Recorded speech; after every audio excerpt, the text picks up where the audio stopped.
In a world where the powerful are never abandoned and the weak are overlooked, one man, just a janitor, steps into the fight of a lifetime. What happens when a billionaire CEO is left to face a court case alone, with no one but a janitor to defend him? This is a story of courage, betrayal, and an unlikely hero who dares to stand up when the world says it's too late. Stay tuned to find out if one man's belief in justice can turn the tide and change everything. You won't believe what happens next. In today's story, you'll witness courage, betrayal, and the power of one person's belief in doing what's right. Stay with us till the end to see how one act of bravery can rewrite the fate of both a man and a legacy. Are you ready to be inspired? Let's dive into the story of I Will Defend Him, the black janitor who saved Billionaire after his lawyer abandoned him in court. The bustling streets of New York were alive with energy, but inside the towering skyscraper of Hawthorne and Sons, it was a different world. The soft hum of the air conditioning and the click-clack of high heels on polished floors created a rhythm all their own. Keith Williams, a 54-year-old janitor, navigated this world daily, his presence unnoticed by most. He moved like a shadow, silently cleaning the grandiose offices of powerful attorneys and CEOs. His job a steady, quiet constant in his otherwise unremarkable life. Keith had lived through the toughest of times. Born in the tough neighborhoods of Brooklyn, he'd learned early on that survival wasn't about grand dreams, it was about hard work, dignity, and perseverance. The high-rise was his world, but it was one he never felt a part of. He wasn't rich, didn't wear designer suits, and certainly never attended the firm's lavish parties. But Keith was okay with that. After all, he had a family to provide for, and that was enough. But this morning, something felt different. As Keith wheeled his cleaning cart through the marble corridors of the firm, a sense of unease lingered in the air. The usual energy was replaced with whispers, hurried footsteps, and the occasional muffled shout. As Keith passed by the main conference room, he noticed the door slightly ajar. The sight before him stopped him dead in his tracks. There, sitting at the head of the massive conference table, was none other than Edward Hawthorne, the billionaire CEO of the firm. His face was etched with exhaustion and fear, his hands gripping the edges of the table as if the weight of the world had suddenly pressed down on him. Across from him, a sharply dressed lawyer was yelling, his face flushed with anger. "You don't get it. I'm done here." The lawyer's voice was cutting and cold, his words sharp as daggers. "You're guilty, Mr. Hawthorne. No one will defend you now." Keith's heart skipped a beat. Mr. Hawthorne, the man who owned this towering empire, was being abandoned. The man whose name was spoken in awe by the wealthiest and most influential people in the world was now alone, left to fend for himself. Keith's mind raced. How could this be happening? How could someone so powerful be abandoned by those who were supposed to protect him? As the lawyer stormed out, Keith caught a glimpse of Mr. Hawthorne's haunted eyes. In that instant, something inside him clicked. I will defend him. The words were barely a whisper, but they burned in Keith's chest, strong and sure. But what could a janitor like him do? What right did he have to step into a world so far beyond his reach? The room grew silent, and Keith's resolve hardened. He knew one thing for sure, this wasn't just about a powerful CEO anymore. It was about doing what was right. The question lingered, unanswered. Could a man like Keith, who had never stepped outside the shadows, truly stand up and make a difference? Could he really help a billionaire when even the best lawyers had turned their back? The days that followed felt like a blur to Keith. He couldn't shake the image of Mr. Hawthorne. His face filled with desperation, and the cruel words of the lawyer still echoed in his ears. Keith had never imagined that something so significant could be placed in his lap, a janitor who had always stayed in the background. But here he was, haunted by a promise made to a man whose life seemed to be unraveling before him. Keith had always known what it felt like to struggle. Growing up in the gritty streets of Brooklyn, he'd learned to fight for every little thing he had. But this was different. The weight of the situation, of what was at stake, was unlike anything he had ever faced before. He had never seen a world so cruel, a world where even the powerful were left to fall when they were no longer useful. As Keith continued his daily routines, he couldn't help but notice the undercurrent of whispers that followed Mr. Hawthorne's sudden fall from grace. The senior attorneys who walked the halls now cast sidelong glances, their voices low as they discussed the trial. "It's a lost cause," Keith overheard one of them say during lunch. "No one will touch his case now. The evidence is damning." The words stung more than Keith cared to admit. He knew what it felt like to be written off, dismissed, as if your life and struggles didn't matter. The self-doubt crept in at night when he lay awake staring at the ceiling of his modest apartment. Who was he kidding? He was just a janitor. He had no training, no experience, and certainly no resources to fight a case of this magnitude. What could he possibly do for someone like Mr. Hawthorne? But then came the phone call, a voice from the past, the young associate who had once shared an elevator ride with him. "Mr. Hawthorne, he's looking for someone, anyone. Can you help him prepare for his defense?" The urgency in the voice struck Keith to his core. Could he really do this? Could he step out of the shadows and into a world that had never seen him as anything but invisible? The weight of the question was overwhelming, yet Keith felt something stir deep within him. He wasn't sure what it was, but it wasn't fear, it was determination. The kind of determination that comes when you know you must act, no matter the odds. "I'm not just doing this for him," Keith thought. "I'm doing this for myself, for the world that told me I couldn't." Keith's life had always been ruled by practicality. He had grown accustomed to staying in the background, never drawing attention to himself.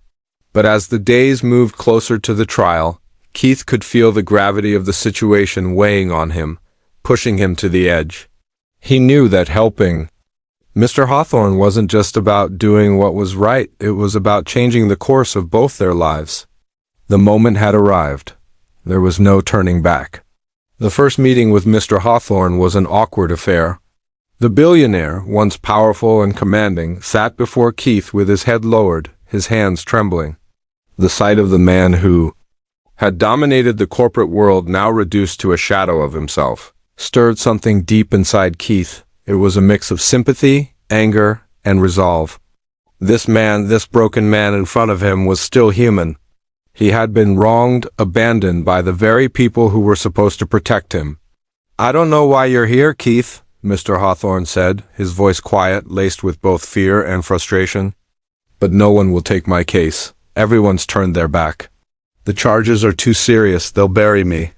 Keith looked at him, seeing the raw vulnerability behind the powerful exterior. "You deserve a fair shot, Mr. Hawthorne. You deserve a defense. You're not alone in this, not anymore." It was the first time Keith had spoken to him as an equal, and it felt empowering. Keith wasn't just offering sympathy, he was offering solidarity, hope, and an unshakable commitment to fight. Over the next few days, Keith threw himself into the case. He spent hours in the law library, reading through case files, legal precedents, anything that might help him understand the complexities of corporate law. He felt out of his depth but was determined not to back down. With each passing hour, something changed within him. The man who had once thought of himself as invisible now had a purpose that was bigger than anything he had ever known. But the deeper Keith delved into the case, the more he began to realize just how dangerous the situation was. There were people, powerful people, who didn't want the truth to come out. It became clear that someone had framed Mr. Hawthorne, manipulated the financial documents, and created a scandal that would bring him down. The lies ran deep, and the stakes were higher than Keith could have imagined. Despite the fear creeping into his chest, Keith knew that this wasn't just about saving Mr. Hawthorne. This was about exposing the corruption, about standing up to a system that operated by its own rules, a system that had discarded both Keith and the billionaire. In that moment, Keith found his inner strength. "I'll fight for you," he said to Mr. Hawthorne, his voice filled with conviction. "No one else will, but I will." As they shook hands, there was a spark between them, something that felt like the beginning of a revolution, not just for Mr. Hawthorne's case, but for Keith himself. He wasn't just cleaning up after the powerful anymore. He was part of the fight. The days leading up to the trial felt like a pressure cooker with Keith. At the center, his heart pounding as he prepared for the battle of his life. Despite all his efforts, there were moments when the weight of the challenge seemed insurmountable. The courtroom loomed ahead like a beast, and Keith felt his every step growing heavier. The law, a world of logic and precision, felt as foreign. To him as another planet, he wasn't a lawyer. He wasn't even close to being an expert in anything legal. Yet here he was, standing in a position most people would never imagine for someone like him fighting for the life of a billionaire CEO. Keith stood at the edge of the courtroom, his hands clammy and his thoughts racing. The trial had begun, and Mr. Hawthorne's future was hanging by a thread. The defense team, filled with sharp corporate lawyers, had failed him. Now it was up to Keith, who had no legal training, no experience in the court system, to save him. As the prosecution laid out their case, Keith's heart sank. The evidence against Mr. Hawthorne seemed overwhelming: bank statements, contracts, emails, all pointing to one conclusion: embezzlement. It was all too much, too complicated, too precise. Keith found himself questioning everything he had learned in the past few weeks. Was Mr. Hawthorne really innocent? He had to remind himself that he wasn't in this for the billionaire's wealth or status. He was in this because something deep inside him told him that injustice had been done. But was he strong enough to uncover the truth? In a sudden flash of inspiration, Keith remembered something, a minor detail that had slipped through the cracks. It was a small discrepancy in the financial report. A number that didn't add up? Keith had seen it when he was going through the documents late into the night. It was a long shot, but he had to take it. With nothing but determination in his heart, he stood up, his legs trembling as he approached the bench. "Your Honor, I have something to present," Keith said, his voice shaky but filled with urgency. The room fell silent as Keith presented the discrepancy, showing how the data had been manipulated to frame Mr. Hawthorne. As the evidence unfolded, there was a collective gasp in the courtroom. The truth was starting to surface. But the prosecution wasn't going to back down. They attacked Keith's findings, attempting to discredit him, labeling him an outsider who didn't belong in this world. Keith could feel the sting of their words, but he refused to give up. His hands shaking, Keith looked across the courtroom at Mr. Hawthorne, who was watching him with eyes filled with both hope and desperation. This was it. There was no turning back. Keith knew that the final decision was coming soon. The stakes couldn't be higher. Would the jury believe him? Would they trust the findings he had uncovered? The trial was now in its final stages, and the truth was still a shadow. The courtroom was a battleground, and Keith had everything on the line. The final moments of the trial were a whirlwind. Keith's heart raced in his chest as he stood before the jury, every ounce of his being focused on the task at hand. The courtroom was filled with tense anticipation, and the weight of the past few days bore down on him like an unrelenting storm. The moments that led to this point had tested him in ways he could never have imagined. But as he looked across the room at Mr. Hawthorne, he realized that this moment wasn't just about a man's life being decided. It was about the triumph of belief, of standing up when no one else would. The prosecution had fought tooth and nail to prove that Mr. Hawthorne was guilty, presenting their overwhelming evidence, tearing apart every piece of Keith's defense. But Keith didn't flinch. The final hours had been grueling, but with every obstacle, he had pushed forward, fueled by the truth, and by the deep sense of justice that burned in his chest. In the last few moments before the jury deliberated, Keith spoke once more. His voice was steady, despite the chaos swirling around him. "I am not a lawyer," Keith began, his words echoing through the courtroom. "I am a janitor. I've cleaned these halls for 20 years, never once thinking I would be standing here today. But sometimes doing what's right doesn't require a title or a law degree. Sometimes it just requires a person to stand up and say, 'I believe in you and I will fight for you, no matter the cost.'" The room grew silent as Keith's words settled in the air. Mr. Hawthorne's eyes were filled with gratitude. But Keith saw something that had been missing when they first met. Hope. Mr. Hawthorne had been a man adrift, abandoned by everyone, but now, in the presence of Keith, he saw a man who believed in him, who refused to let him fall.